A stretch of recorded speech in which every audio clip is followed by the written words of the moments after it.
Sunshine State. Playing abroad, that interesting mysticism. Wishful thinking from folks in the Bahamas tonight. The powerful Francis could close in on the central and northern Bahamas by this time tomorrow. The Weather Channel Evening Edition continues now.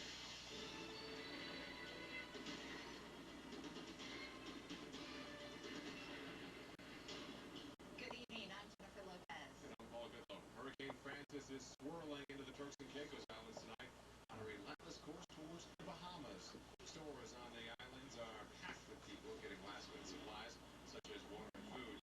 People are also making sure they make a last-minute trip to the gas station to fill up their tanks. And let's get the latest information on Hurricane Francis. Still a strong Category 4 hurricane with winds up to 140 miles an hour. It is continuing that west-northwest movement at around 14 miles an hour. The center of circulation, the eye of the storm, coming about 40 miles to the north-northeast of Grand Caicos Island. But it will be moving through the Bahama Islands as we go through the night and into tomorrow. Hurricane warnings are in effect for the entire Bahama Island chain. And as we look ahead to where this system is going to be going, really think it's going to be impacting Right Florida there. head into maybe Friday night into Saturday morning.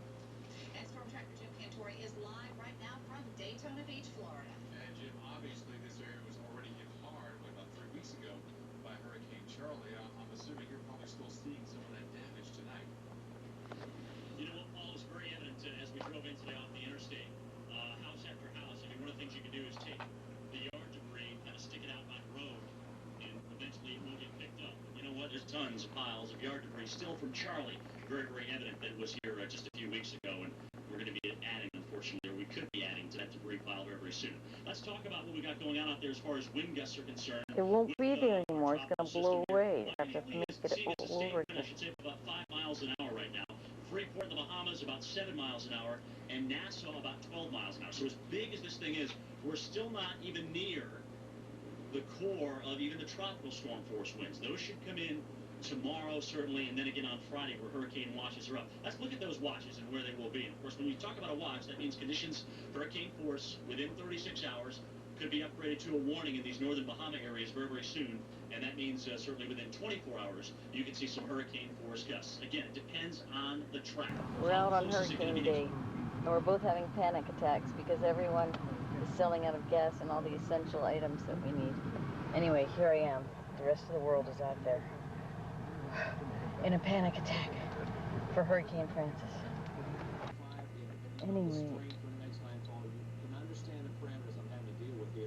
I went to Walmart today and everybody was there shopping, and I went to Publix and everybody was there. All the batteries, the water, the food, canned food especially, and juices and things, crackers and cereal that will.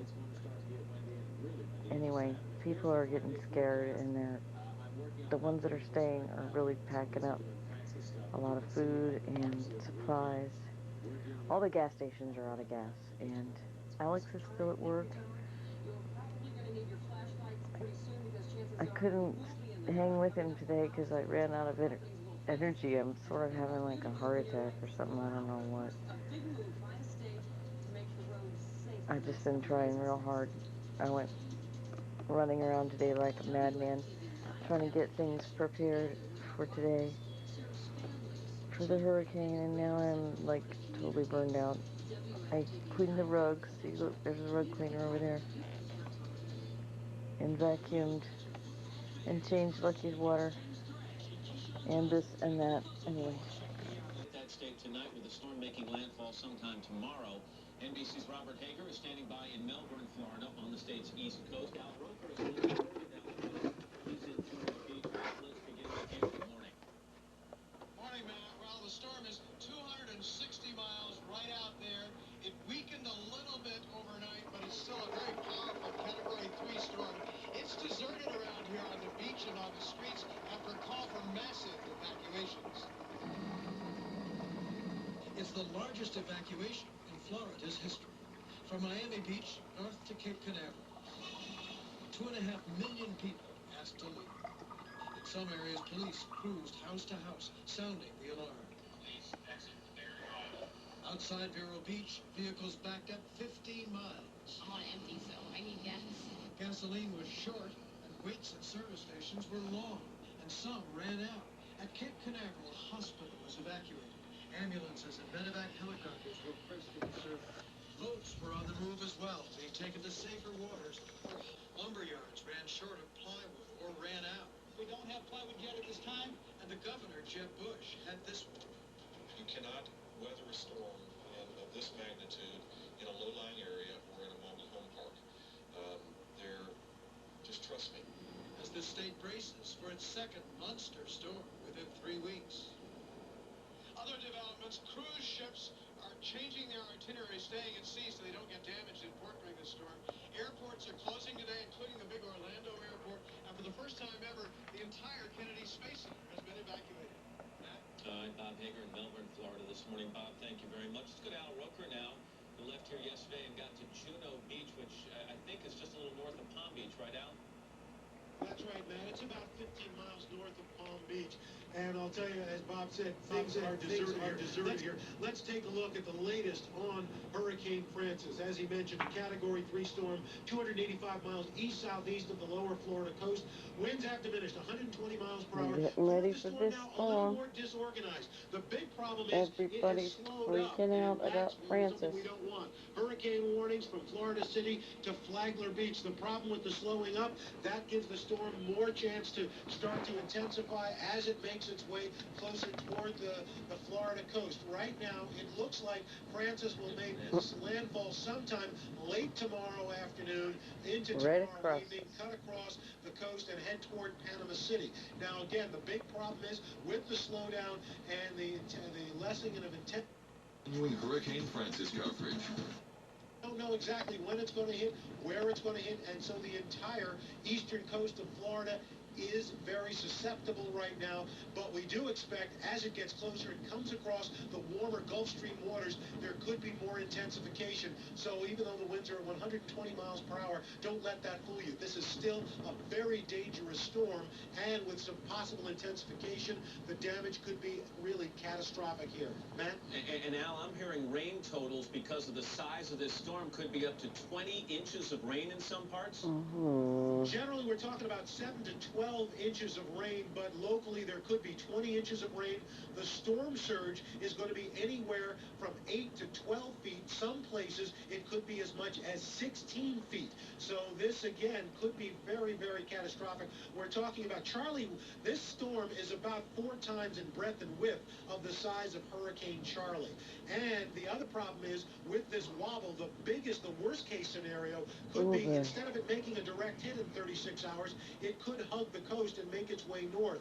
And then the entire coast of Florida gets raked by this storm. So it still is very, very dangerous, and officials here are really, really concerned. All right, Al, thank you. This storm is just what Florida doesn't need, coming only weeks after Hurricane Charlie. Craig Fugate is the director of Florida's Division of Emergency Management. Craig, good morning to you. Good morning. We've got the largest evacuation in the... You say people heeded the warnings I early, wanted so you to leave, get a sense but that there might be some people in because that you haven't 300-mile sitting in area that car all who day. are waiting for the last forecast to see if it's really going to come that close to Stop them, and and then go, they'll stop decide and to move. Well, there will always be people doing that. But the good thing is the majority of people have heeded the evacuation order.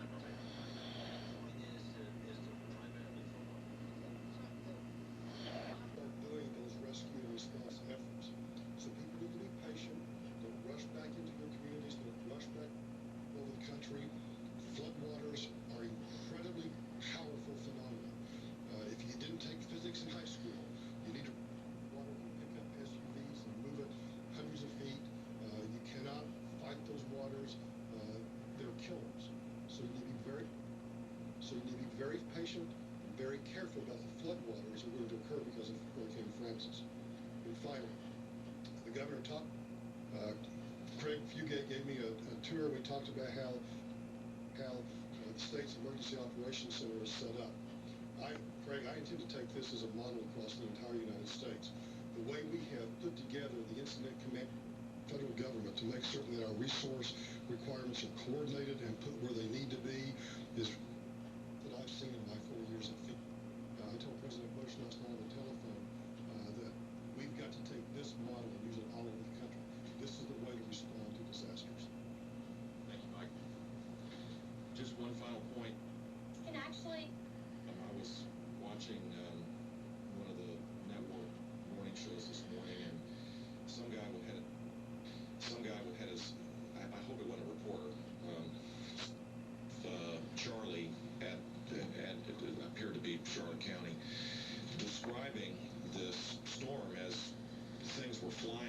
right by his head, and you know, what we want to, there are people that are going to be in harm's way, and as was the case of Charlie, God forbid, there may be people that lose their lives. What we don't want to have is people lose their lives because of just abject stupidity, and so please take this storm seriously and stay out of harm's way until the storm passes, and then don't go back to your homes or don't leave your homes until it is appropriate to do so. With that, we'd be happy to answer any questions.